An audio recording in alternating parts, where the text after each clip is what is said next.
রাত ভোর টানা বৃষ্টির কারণেই চন্দ্রভাগা নদীর তলায় ব্রিজ প্রধান রাস্তার সাথেই যোগাযোগ বিচ্ছিন্ন বেশ কয়েকটি গ্রামের কয়েক হাজার মানুষ।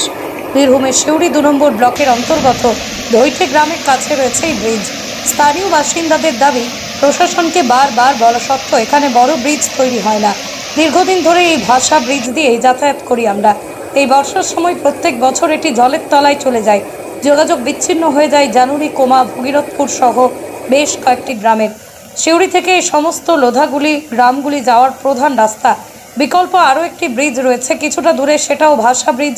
অল্প বৃষ্টিতেই ডুবে যাওয়ার সম্ভাবনা। সব মিলিয়ে প্রত্যেক বছর বর্ষা এলে ডুবে যায় এই ব্রিজ। হয়রানির শিকার হয় সাধারণ মানুষ। বীরভূমের সিউড়ি থেকে শুভদীপ ভুঁইয়ের report, crime press, Bengal news.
এটা হচ্ছে আমাদের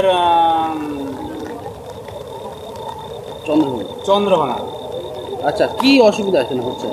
অসুবিধা বলতে সামনে গ্রামে কোমা জানুরির যে সমস্ত লোক এই রাস্তায় যাতায়াত করে তাদের যাওয়া অসুবিধা হচ্ছে। একটা বিকল্প ব্রিজ ওইদিকে একটা হয়েছে, ওইদিকে আসা যাওয়া হবে।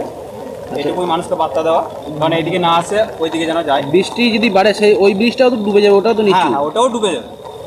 সেক্ষেত্রে তো সমস্যা হবে সাধারণ, বিশাল সমস্যা হবে। বিকল্প রাস্তা তো অনেক ঘুরতে হবে, অনেকটা একদম ওই বুরকুনো হয়ে হাই রোড হয়ে যাতায়াত করতে হবে। প্রত্যেক বছরই তো এটা হয়। প্রত্যেক বছরই এটা হয়। তো প্রশাসনকে তো বলাও হয়, কিন্তু কোনো কাজ হয় না। প্রশাসনকে বারবারই জানানো হয়েছে, কিন্তু কোনো কাজ হয় না। ব্রিজটা এরকমই থেকে যায়। ব্রিজটা এরকমই থেকে যায়। এটা যদি ওভার ব্রিজ হয় তাহলে খুব সুবিধা হয়, কারণ এই রাস্তার উপরে কিছু না হলে 50টা গ্রামের মানুষ যাতায়াত করে। কয়েক হাজার মানুষ যাতায়াত করে। কয়েক হাজার। ঠিক, কি নাম আপনার? বাপিমার। স্থানীয় বাসিন্দা? হ্যাঁ, স্থানীয় বাসিন্দা।